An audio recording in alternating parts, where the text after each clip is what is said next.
जी इस वक्त Islamabad high court से पाकिस्तान तहरीक इंसाफ के लिए बड़ी खुशखबरी आ रही है। नईम हैदर पंजोदा साहब इस वक्त कमरे अदालत से बाहर आ रहे हैं, काफ़ी खुश लग रहे हैं। आज भी बहुत बड़ी पेशरफ्त हुई है, 3 अहम फैसले आए हैं। जी बताइएगा नईम हैदर पंजोदा साहब, क्या खुशखबरियाँ लेकर निकल रहे हैं पाकिस्तान तहरीक इंसाफ के सपोर्टर्स के लिए आप?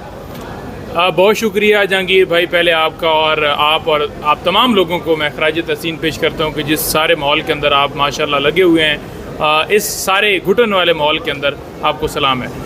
पहली बात तो ये है कि आज इस्लामाबाद हाई कोर्ट में जो खावर मान का बड़ा वो एक गया था प्लान बनाकर कि मैं जो इद्दत वाला केस है उसको लटका दूंगा, और यही बहाना बनाया गया वहाँ पर जाकर उनके वकील की तरफ से कि जनाब वकील साहब जो हैं वो ज़ियारत पर जाना चाहते हैं। तो 1 महीने का जो टाइम है जो इस्लामाबाद हाई कोर्ट ने दिया था कि 1 महीने का टाइम है, 1 महीने के टाइम के अंदर ये जो अपील है इद्दत वाली ये डिसाइड की जाए, लेकिन अल्हम्दुलिल्लाह आज इस्लामाबाद हाई कोर्ट में समाअत हुई है और समाअत के दौरान रिमार्क्स भी आए।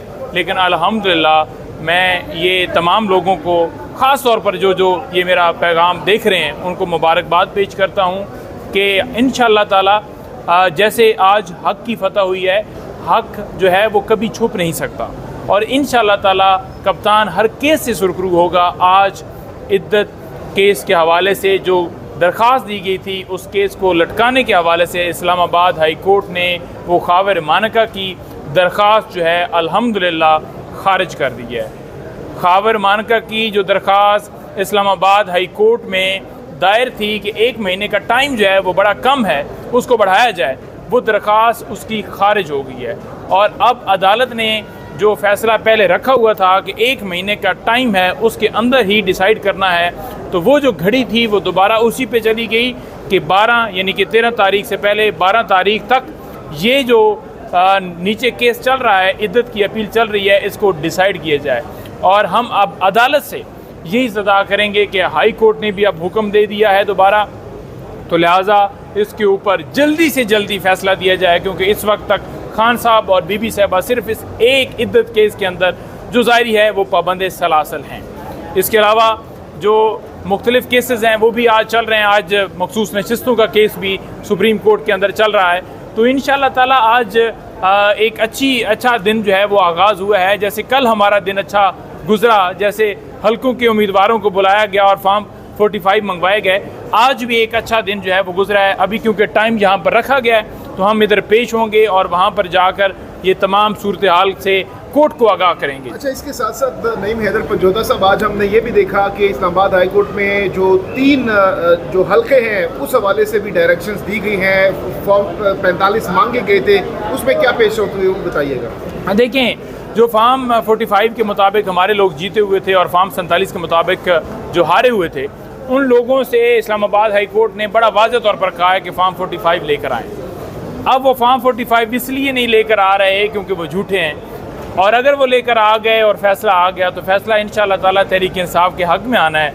तो फिर आप देखेंगे कि पूरे पाकिस्तान के अंदर जो हमारे जितने हल्के इन्होंने हरवाए हैं वो इंशाअल्लाह ताला हर हल्के में यही रिज़ल्ट वहाँ पर मुतल्लिका हाई कोर्ट में आएगा। और इंशाअल्लाह ताला फिर आप देखेंगे कि हम जब हमारी मेजॉरिटी होगी, केसेस ख़त्म होंगे, खान साहब हमारे इंशाअल्लाह ताला उनको हम लड़वाएंगे, वो वज़ीर आज़म होंगे।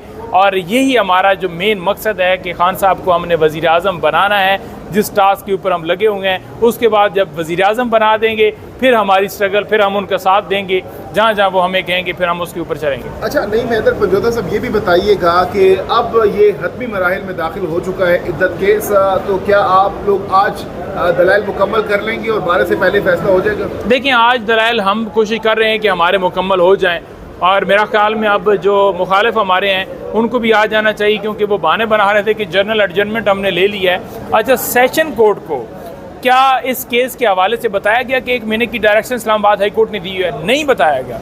तो फिर जनरल एडजमेंट किस बुनियाद के ऊपर? सेशन जज ने भी देखना था कि कौन कौन से केसेस हैं, वो सारी लिस्ट देनी थी। और अगर वो छुपाया गया है तो मजोका साहब ने देखना है कि क्या उसने ये सारी तफसीलात वहाँ पर दी थी। अगर मजोका साहब ने अब उधर भेजा है मामला हाई कोर्ट में, तो हाई कोर्ट में तो आज उसकी दरख्वास्त के ऊपर फैसला आ गया, तो अदालत से यही कहेंगे कि अब जो टाइम है, जो फ्रेम दिया गया है उसके मुताबिक किया जाए, क्योंकि इन्होंने बहाना सेम जो है इस्लामाबाद हाई कोर्ट के सामने रखा है कि जनाब वकील साहब बिजी हैं, 1 महीना जी कहते हैं वो ज़ियारत पर जाना है। यानी कोई बेशर्मी की कोई हद होती है, डिठाई, बेगैरती, बेशर्मी, इनके अंदर कोई एक रत्ती बराबर भी चीज़ नहीं रह गई। लेकिन अल्हम्दुलिल्लाह हाई कोर्ट ने बड़ा अच्छा जो है हुक्म जारी किया है। अब आप देखें कि इस तरह से अदालतें जो हैं वो आपने देखा कि किस तरह वो अपने ऊपर जो प्रेशर है वो नहीं ले रही और वो खड़ी हो गई हैं। अगर इसी तरह पाकिस्तान का हर जज खड़ा हो जाए तो फिर पाकिस्तान के अंदर रूल ऑफ लॉ हो जाए। और जिस तरह ये जज खड़े हैं हम इनको सलाम पेश करते हैं। अब इद्दत केस के अंदर जो मेन मामला है वो हम यही उठा रहे हैं कि इस केस को 1 महीने का जो टाइम दिया गया है उसमें डिसाइड किया जाए, क्योंकि खाबर मानका पहले 3 महीने उस केस की समाअत जज शाहरुख अर्जुमंद के पास रही। 3 महीने केस का फैसला हो जाएगा तो क्या खान साहब बाहर आ जाएंगे? देखिए, खान साहब के बाहर आने की अगर बात की जाए ना तो आपको पता है कि हमारे मुखालफिन कौन है। तो क्या वो कानून के मुताबिक चल रहे हैं? नहीं चल रहे। वो किसी केस में भी इम्प्लीकेट कर सकते हैं, वो किसी जो उन्होंने मनसूबा बनाया होगा। लेकिन हमने अपनी एक स्ट्रेटजी बनाई है, हमारी हमेशा जो है वो गाहे बगाहे गुफ्तगू होती रहती है और हमने उसके ऊपर यही रखा है कि इसके लिए कोई प्रोटेक्शन जो है वो ली जाए कि किसी केस में गिरफ्तार ना किया जाए। तो वो बिल्कुल जी सारी चीज़ें पाइपलाइन है, डिस्कशन के अंदर है। इंशाअल्लाह ताला अल्लाह ताला करम करेगा। हम इंतज़ार कर रहे हैं कोर्ट के फैसले का, क्योंकि अदालत ने भी अंदिया दिया है कि अगर हाई कोर्ट से वाज़ा नहीं आता मामला तो मैं बिल्कुल इनको देख कर डिसाइड कर दूंगा अगर आप इसी तरह भागे रहे। तो अदालत ने भी दिया हुई अंदिया और हमें पूरी उम्मीद है कि ये केस जो है ये 13 से पहले डिसाइड हो जाएगा और इसके अंदर जो ही मेरिट के ऊपर फैसला आएगा तो ये सज़ा जो है रह नहीं सकती। अगर आपके खिलाफ फैसला चला जाता है तो फिर आपका अगला लाहे अमल क्या होगा? अल्लाह ताला करम करेगा। हमें पूरी उम्मीद है कि हमारे हक़ में फ़ैसला आएगा और अगर हमारे खिलाफ आता है तो डेफिनेटली उस ऑर्डर को फ़ौरन चैलेंज किया जाएगा और सदा की जाएगी कि जल्दी से जल्दी फिक्स करके उसके ऊपर फैसला दिया जाए, क्योंकि किसी शख्स को एक दिन भी नाजायज़ तौर पर पाबंद सलासल रखना वो फंडामेंटल राइट्स की भी वायलेशन है, वो फेयर ट्रायल की भी वायलेशन है, वो जो इंसान के जो आज़ादी है उसको सलब करने की भी वायलेशन, वो हर एक चीज़ की वायलेशन है। आप किसी को बेगुनाह नहीं रख सकते। तो यही हम इस्तदा लेकर जाएंगे कि दोनों को, खान साहब और बीबी साहबा को पाबंद सलासल रखा हुआ है, इस केस की समाअत करके इसके ऊपर फैसला दिया जाए। क्योंकि पाकिस्तान की हिस्ट्री में या इस मुस्लिम उम्मा में आपने कहीं भी नहीं देखा होगा कि जहाँ पर इस्लामी ममालिक हैं या इस्लामी हिस्ट्री के अंदर कहीं पर ये हो कि जो इद्दत वाला केस इस तरह से बनाया गया हो, बोगस झूठा भोंडा केस बनाया गया हो और उसमें सज़ा दी गई हो। ये पाकिस्तान में पहली दफ़ा हुआ है और इमरान खान के साथ पहली दफ़ा हुआ है। एक पार्टी फ्यूचर की प्लानिंग करती है और इद्दत केस आप लोगों के सामने है, यहाँ से कुछ भी फैसला आ सकता है। फ्यूचर में आपने कुछ ना कुछ तो डिसाइड किया होगा कि इसके अलावा ये केस हो सकता है, इसमें एडवांस से तैयारी करनी चाहिए। वकला तो बैठते हैं, मिल बैठते हैं, बात वगैरह भी करते होंगे, मीटिंग भी करते होंगे। देखें, फ्यूचर के हवाले से हमारी बिल्कुल स्ट्रेटजी बिल्कुल क्लियर है और हम केसेस को बड़ा डीपली सारे देख रहे हैं, परसू कर रहे हैं। कोई अगर हमारा भाई ट्वीट करता है किसी जगह के ऊपर तो हम उसको भी गौर करते हैं कि ये भाई, इस भाई ने ट्वीट किया है तो इसके ऊपर भी हमें जवाब देना चाहिए और हम अल्हम्दुलिल्लाह कर रहे हैं। इंशाअल्लाह ताला अल्लाह ताला करम करेगा जी। बहुत शुक्रिया।